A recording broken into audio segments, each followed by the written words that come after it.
Hey, what's going on guys, fredstechhub here. So this is going to be a very quick one. My review of the Infinix Hot 8, a successor to the Infinix Hot 7. If you haven't seen the Hot 7 video, I'll drop a link in the description box below. I know for sure you've seen plenty of video on this device already and most of them are positive, but it won't be enough if I do not contribute to it, give you my thoughts and what I think about it.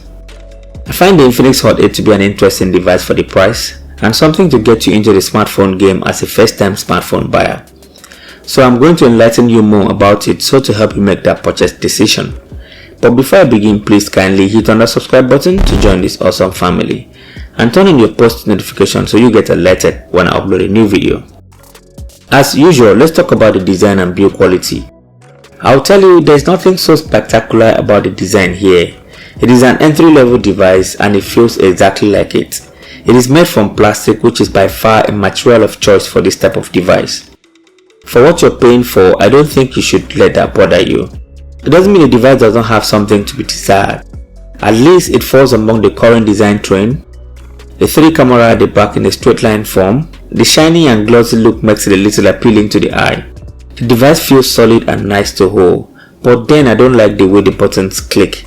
It is not tactile. In short, to make it clear, the buttons clicking feels weak. All this can be forgiven because it is a low-end device. The power button and the volume rocker keys are located on the right side of the phone. To the left, we've got a SIM slot that contains a 2 nano SIM and a micro SD card slot. At the bottom, we've got the headphone jack, a microphone, a micro USB charging port, and the speaker grill. At the back, we've got the 3 camera setup with a quad flash, the fingerprint scanner, and Infinix branding. The display on the Infinix Hot 8 is massive. Trust me, very massive. It is a 6.6 inch HD Plus display. If it was in the past, I would say this is approaching tablet territory kind of display.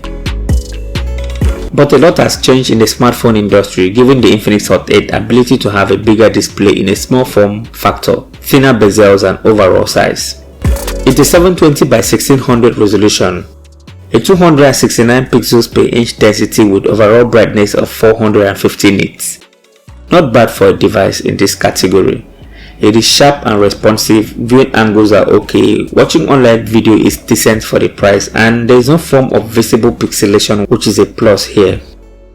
So how does the 2GB of RAM and the Helio A22 that this phone comes with perform?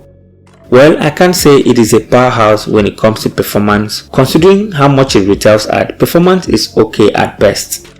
It struggles a lot when you have too many tasks running at the same time, but if you try to limit the number of apps you run at once, it should be able to run some basic tasks effectively. The truth is, don't throw heavy tasks on it.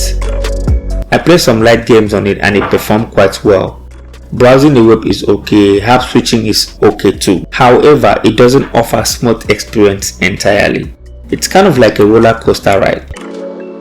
The fingerprint reader on the Infinix Hot 8 is okay, although it is a little slower than I might like it to be. Face unlock is okay as well, but don't rely so much on it. Where the Infinix Hot 8 shines is the battery. The huge 5000 mAh battery is amazing. It offers great endurance on almost anything you do on it. I get up to 10 hours plus of screen on time, and you can even achieve more depending on your usage. On basic use, it can last up to 2 days. What I didn't like about it was the charging time. It took up to 3 hours plus to fully juice it up. About the camera, the Infinix Hot 8 packs 3 cameras behind, which is a 13 megapixels main shooter, a 2 megapixels depth sensor, a QVGA lens for a low light detection.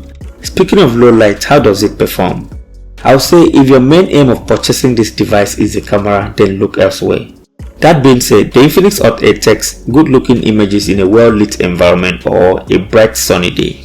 For the price, the images are very okay. It is sharp with good details. In some cases, high dynamic range is good and color reproduction is decent too. Edge detection in portrait shot is also good, though not consistent all the time. The 8 megapixel selfie shooter on the other hand is decent as well, and I wasn't expecting it to be this good. Share your thoughts about the images with me in the comment section below. Let me know what you think about it. It shoots video in 1080p resolution and it is okay. So at 35,000 naira, I tried to judge this device based on the price and for what it offers. It is an easy recommendation from me. It has one of the best battery life in its class. The camera is decent, though performance is mediocre at best. It still offers a lot of value for what you're paying for. Share your thoughts with me in the comment section below. Let's discuss. Thank you so much for watching, and I'll talk to you in my next video. Bye bye.